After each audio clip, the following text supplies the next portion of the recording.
Welcome to WB Mason Postgame Extra exclusively on SNY.TV. Thursday afternoon at Citi Field, the Mets lost their second straight in excruciating fashion as they were beaten by the Colorado Rockies 2-1. Jerry's Familia had saved 52 straight games before Wednesday night.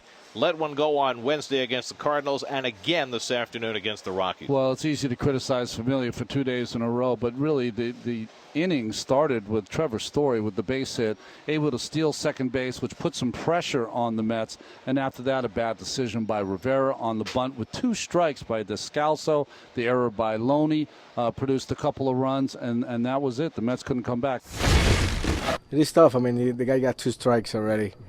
And, I mean, the ball was right down the line, on top of the line, looking like going foul, and some did stop.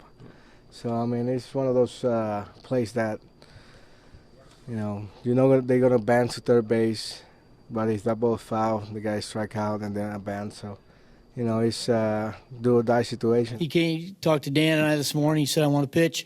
I'm fine. I have no problems, nothing. So, like you said last night, I think you might have mentioned it. That's getting back on the horse. We said, this is the perfect situation to get him, right back out there. And, again, we gotta get an out on the bunt play. And, but tough day all around again. Everybody know here. Every time I go outside, I play 100%. And we've been in that position before last year, and we're coming back. We had a lot of games to play, and I think we can get better and see what happens.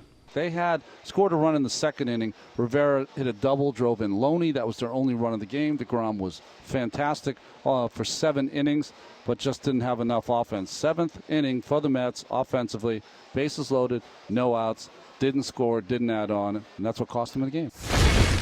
To be honest, we could have blown that game open by some ground balls. And haven't been able to do it. That's what it comes down to. Our pitchers have been they live on the edge. It's hard to do every night. And really, that's the story of the game, and it's really the story of the Mets season in many respects. 1 for 9 with runners in scoring position today. Worst team in the majors in that department by a long shot, and it just seems to get worse and worse.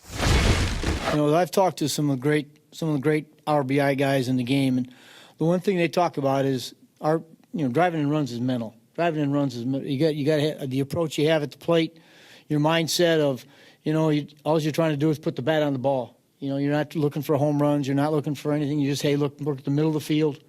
That's been kind of the common denominator with those guys, and we're just not doing it. The only time that Yoenis Cespedes made an appearance, because he did not start today, he was intentionally walked.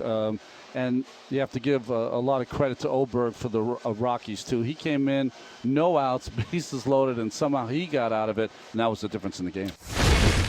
It's a tough one today.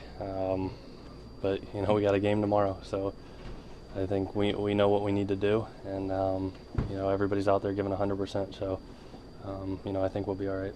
So the Mets now just 5 games over 500. Game 2 of the series on Friday night against the Rockies. We'll have Steven Matz on the mound. Coverage begins at 6 o'clock Friday night with Cadillac first pitch on SNY. That'll do it for WB Mason Postgame Extra. Be sure to join us after every game for exclusive coverage on SNY.TV.